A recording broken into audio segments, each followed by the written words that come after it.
fahren wir zur Grenze, hoffen, dass alles klappt. Hoffentlich klappt bei Marc alles und dann treffen wir uns ja in der nächsten Stadt mit seinem Roller und dann muss die Honda auch erstmal in die Werkstatt gehen. Das ist sehr, sehr wichtig und dann, ja, beginnt das letzte Stück nach Lateinamerika für uns zwei. Also los geht's.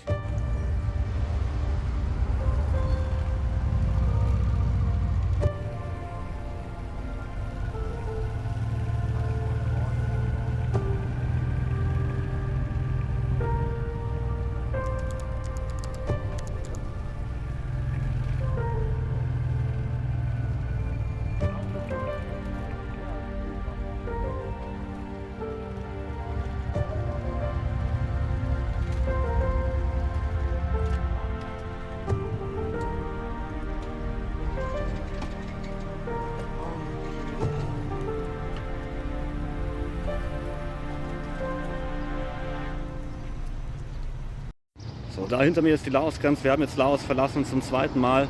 Hat alles gut geklappt. Jetzt geht es nach Thailand.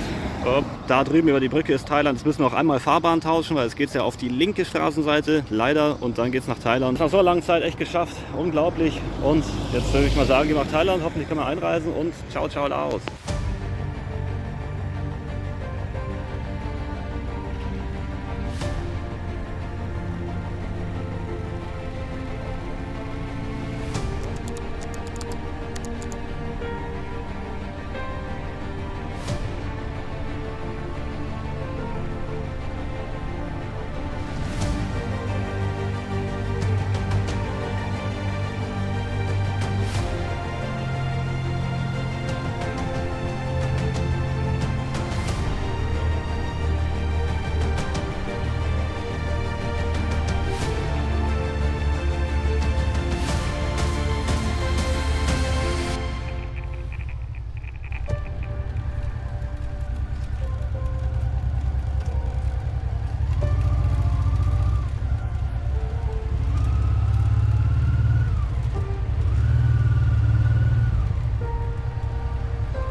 Die Grenze war echt schlimm, also war eine sehr schlimme Grenze seit langer Zeit. Da hinten ist sie, die haben sehr viele Probleme bei mir erzeugt und auch bei dem anderen Mitreisenden. Wollten uns erstmal kurz überhaupt nicht reinlassen, dann halt ganz viele Zettel, Kopien haben und ja, es war keine schöne Grenze, hat echt lange gedauert, war viel diskutieren und argumentieren, aber wir haben es geschafft. Ich bin jetzt in dem Land mit verrückten Stromleitungen und Verkehr, der auf der falschen Seite fährt, das wird jetzt sehr interessant, links zu fahren, also ihr seht, das ist halt einfach verkehrt herum wie bei uns, schon völlig verrückt. Naja, jetzt geht's dem Markttreffen und das wird also noch ein paar Stunden dauern. Muss ich wirklich schrecklich aufpassen, kein Geisterfahrer zu werden. Und dann, ja, habe ich es jetzt echt nach Thailand geschafft. Ich hätte es nicht gedacht, nach so einem langen Kampf, jetzt haben wir nach so einer langen Grenze, wo uns dann die eine Beamtin gesagt hat, wir dürfen eigentlich gar nicht einreisen. Die wollte uns kein Visa geben, weil wir die Hotels nicht nachweisen konnten für unseren ganzen Aufenthalt. Ziemlich lächerlich. Aber wir haben es geschafft. So, jetzt geht's nach Thailand, ey. Das Land, das ich mich so gefreut habe.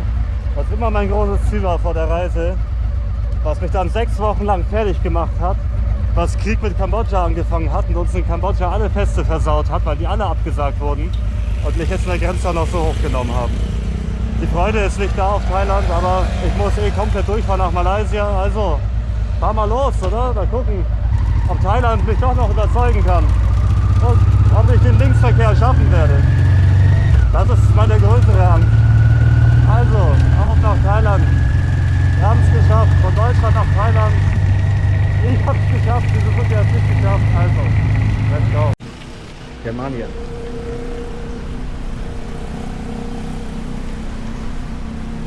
Where are you from? Where I'm from? From Germany. This is also German. Thank you.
Ey, das ist doch so komisch, wenn die Autos im Kreisverkehr von rechts kommen und du nach links fährst.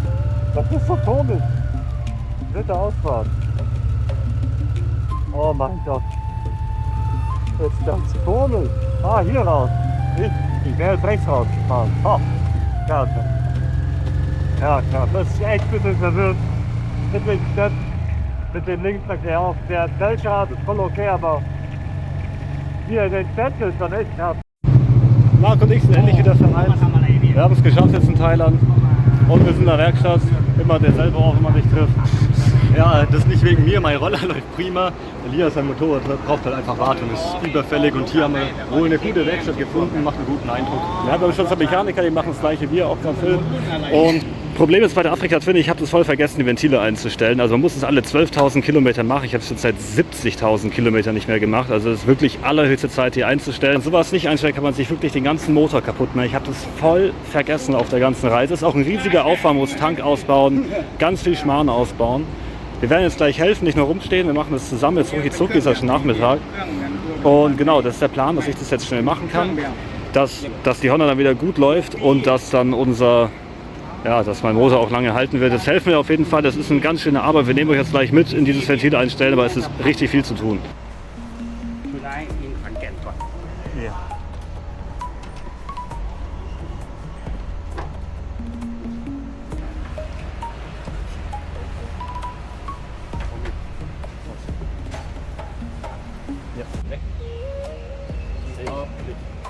Oh no, that's bad.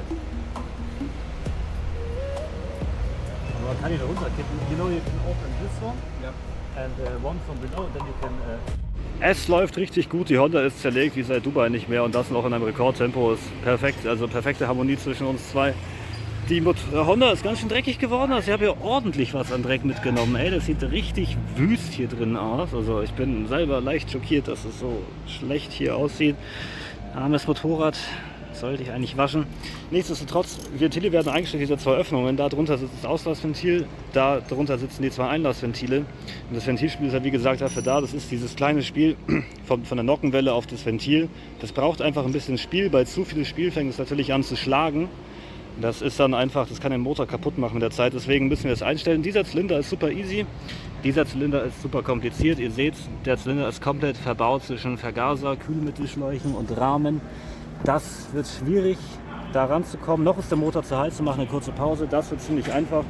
Oh, hi. Dachte, wir wären fertig, wenn ich hier zurückkomme. Nein, nichts fertig, zu heiß. Arbeiten, los, auf geht's. Halt's mal. Ja, wenn das keine Qualität ist, Leute, die Ventile, obwohl die so lange nicht eingestellt wurden, was längst überfällig ist, sie passen. Sie sind zwar nicht 100% perfekt, aber sie sind im Rahmen. Es passt. Ja. Unglaublich. Das hätte ich niemals gedacht. Das ist aber die größte Angst, dass ich diesen riesigen Aufwand mache und es passt. Aber es ist ja auch irgendwie gut, ne? Solange man nichts anfasst, ist es besser. Es ist echt unglaublich. Diese Qualität, ey, dass das passt, hätte ich nicht gedacht. Ich habe mich geirrt, die Ventile waren doch zu locker, ich war zu blöd, das Buch zu verstehen. Kann passieren. War doch zu locker. Auf jeden Fall herausgefunden, wie es sein muss und stellen es jetzt ordentlich ein. Das passt. Ja, das passend blöd ist. Wir haben halt bloß eine chinesische Füllerlehre hier. Die ist nicht ganz so super. Aber wir machen das. Der Mechaniker hat Ahnung. Wir sind hier ein Team zusammen und dann ist jetzt bald alles wieder im Normbereich. So, nach einem ewig langen Kampf mit diesem zweiten Ventildeckel sind wir jetzt dabei, ranzukommen. Also wir kommen jetzt endlich ran. Das war echt super schwer, den rauszukriegen. War auch noch nie unten dieser Deckel, aber jetzt ist er unten und jetzt können wir die Ventile auch hier einstellen. Aber es ist alles echt eng, echt dreckig, echt kompliziert.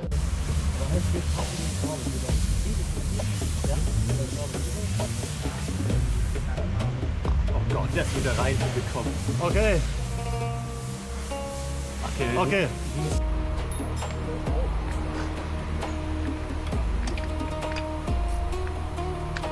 Willst du durchdrehen oder nicht?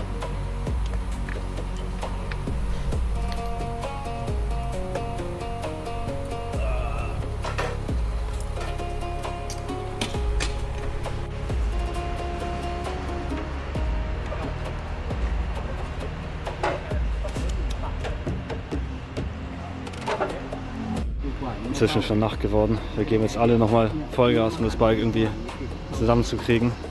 Erster Tag in Thailand, Mann, was für eine Erfahrung. Anders, wie man sich vorstellt. Aber es ist wichtig gewesen. Die Ventile sind gut eingestellt.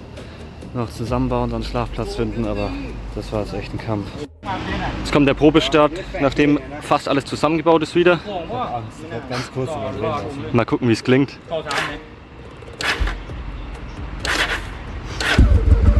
Okay. Das hat nicht angesprochen, Vollzeit gerade. Ging gut, klingt auf den ersten Blick auch ganz gut.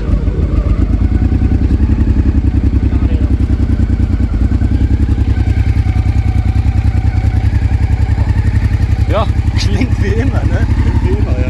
Klang hat sich nicht verändert. Viel Flüssigkeit, passt alles.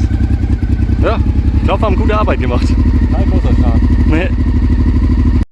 Wir hatten Glück, direkt neben dem Hotel, neben der Werkstatt war ein Hotel. Ja, wir sind wirklich nur so 10 Meter gefahren, direkt daneben dem Hotel, sind wir eingecheckt. Ja, passt alles. Richtig großes Bett auch. Ja, jetzt können wir endlich wieder zusammen im Bett schlafen. Nach so langer Zeit. Das ist ein recht schönes Zimmer. Echt fertig. Die Grenze heute war echt schlimm. Und danach in die Werkstatt gehen wir auch nicht die beste Idee, aber jetzt haben wir es geschafft. Jetzt essen wir noch irgendwas und dann gehen wir ins Bett und dann fahren wir morgen mal in den Norden hoch, würde ich sagen. Also, Gute Nacht. gute Nacht. So, ein neuer Morgen hier in Khon Kaen in Thailand, in dieser Stadt. Wir sind aufgestanden und trinken einen Kaffee. Erstmal Kaffee trinken, dann langsam. Ich muss meinen Roller noch packen, Elias ist schon fertig. Und dann langsam losfahren. Ja. Es ist halt wieder brutal heiß, wir haben beide leichten Sonnenbrand, müssen wir ein bisschen auf. Ja. Ja, bestimmt schon wieder über 30 Grad und das kurz vor 9 in der Früh. Und ja, wir fahren wahrscheinlich nach Lolai in die Gegend. Da soll es recht bergig und schön sein. Ja, trinken jetzt noch unseren Kaffee. Wir haben beide nicht so gut geschlafen, weil da waren unheimlich viele Stechmücken in unserem Zimmer drin. Und die haben uns die ganze Nacht ganz schön auf Rambazamba gehalten. Es war brutal, die haben so viele umgebracht und es kam immer wieder neue her und keiner weiß. Ja. Also ich glaube, wir haben 20 bis 30 Stechmücken umgebracht und jedes Mal, wenn wir uns nicht umgeguckt haben, haben wir wieder 2 neue an. War schon krass. Und die waren auch voll gemein, weil die haben nicht immer ins Gesicht gestochen und so. Das ist eigentlich voll unfair. Naja. Jetzt stürzen wir uns dann gleich wieder in den Linksverkehr rein und dann fahren wir irgendwo hin und dann gucken wir uns was an. So, wir zwei mit unseren coolen Gefährten sind jetzt endlich ready to go und fahren jetzt uns erstmal Tempel anschauen, hier am Rand der Stadt. Wir haben jetzt schon knapp 35 Grad, das ist unglaublich heiß. Also jetzt geht's in die Hitze und in den Linksverkehr rein und dann fahren wir einfach mal zum Tempel.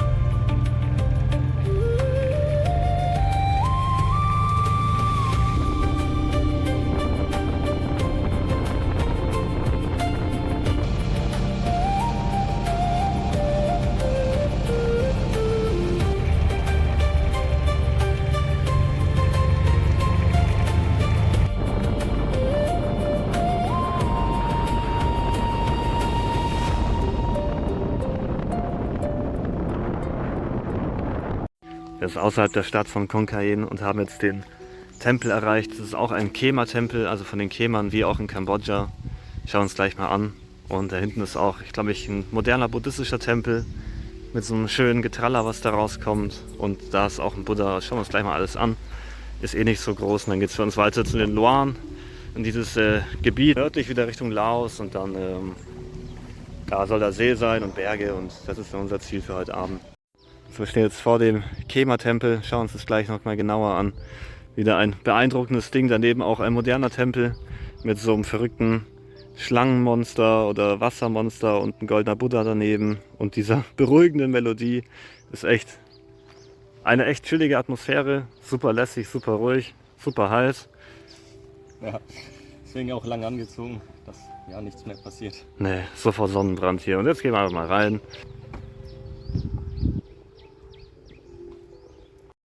Wir sind jetzt im Tempel drin. Wir wissen gar nicht, ob wir überhaupt sein dürfen, weil jetzt hier im Innenhof sieht man auf jeden Fall, dass hier noch der Tempel genutzt wird von dem Tempel nebenan.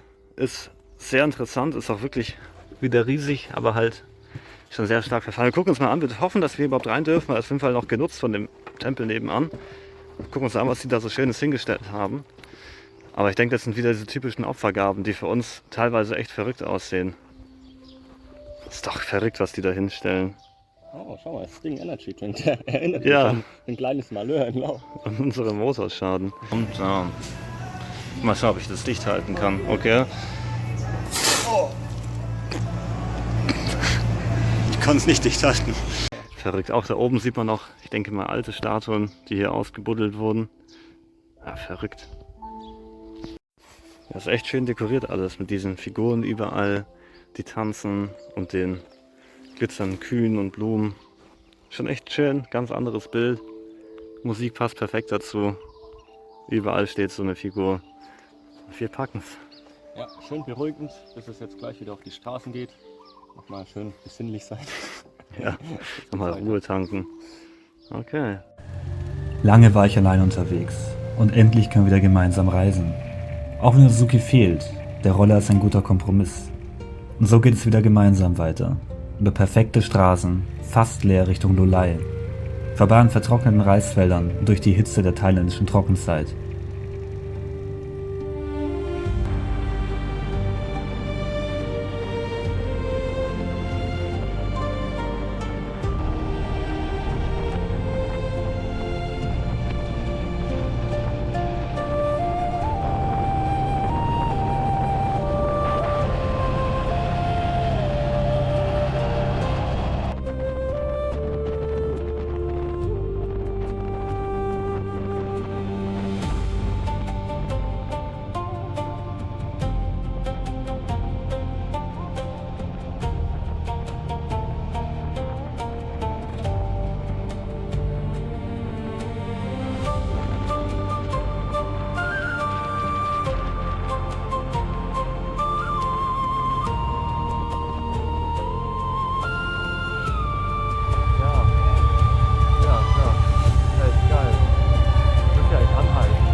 Ja, es sind einfach Elefanten. Mitten im Dorf Elefanten. Ist das nicht verrückt? Wir haben noch nie Elefanten gesehen. Ja, richtig krass, wie groß die sind. Die sind so angekettet. Das ist ein bisschen schade vom Tierschutz her, aber es ist trotzdem cool, mal Elefanten zu sehen. Riesengroße Tiere. Die Bananen bekommen. Ja, ja. Habt ihr die schon gefressen? Ja. Mit Schale. Krass. Ja, die 7-Eleven-Leute haben den Bananenkasten geschenkt. Beine, ey. Füße. Oh, krass, ey. Wir haben extra die Straße auf nass gemacht für die Elefanten. Ja, Das ist einfach nur Leder. Das Ohr ist ein riesiger Leder. krass, ey. Und da kommen die nächsten Elefanten. Der hat auch Banane. Hallo. Cool. Echt cool. Thank you.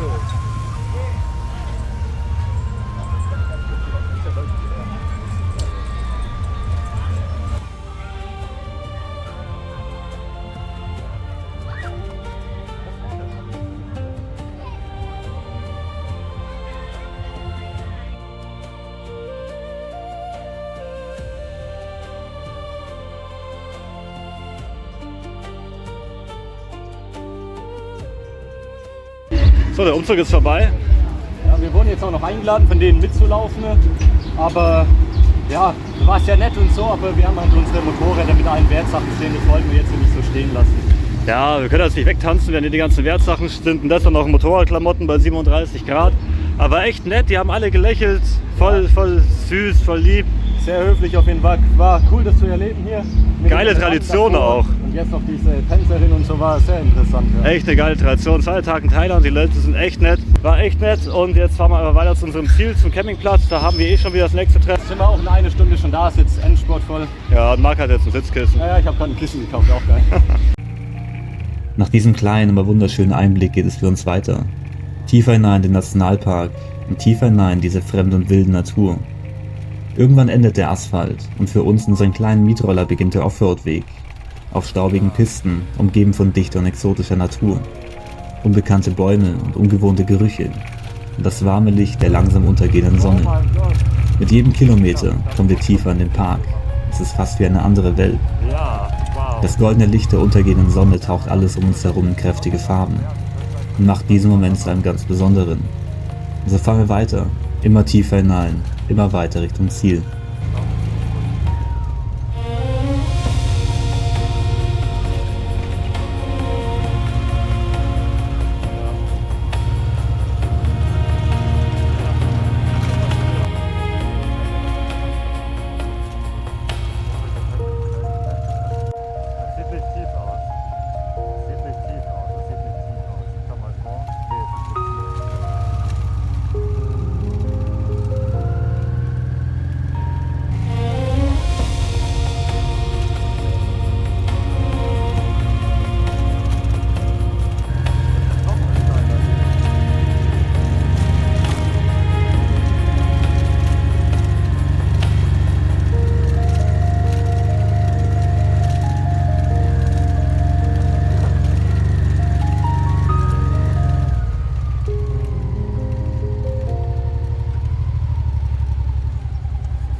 Hi, nice, dass wir uns wieder getroffen haben. Hi Marc. So, wir sind jetzt zu viert, haben uns noch mit 2 anderen Reisenden getroffen und sind jetzt einen extremen Offroad-Weg gefahren durch diese ganzen Berge dadurch. Es ist so ein schönes Gebiet, es ist unglaublich, wie grün das auch ist, weil ansonsten in der Regenzeit ist ja alles so trocken hier. Es ist so schön, es war auch ein wirklich schöner Weg. Es ist halt nur blöd mit Marc seinem Leihroller, weil der darf natürlich nichts kaputt machen. Und jetzt geht da die Sonne unter, so ein unglaublich schöner Ausblick. Wir sitzen jetzt da unten und genießen den Sonnenuntergang, bauen unser Zelt dann gleich auf und dann geht's ja bald in die Haie. Hier gibt es leider nichts zu essen, wir haben nichts zu essen gekauft, wir haben nur Getränke gekauft und das genießen wir den Sonnenuntergang. Essen unsere Chips, machen uns fertig und dann, ja, keine Ahnung, müssen wir halt irgendwie noch auch Netz auftreiben. Wir haben nicht mal Netz hier oben. Wir haben auch nicht mal Isomatten dabei, ist ja wirklich nur ein Zelt und ein Schlafsack, keine Isomatte, kein Kopfkissen, nichts. Aber ein wunderschöner Ausblick, der es wert ist.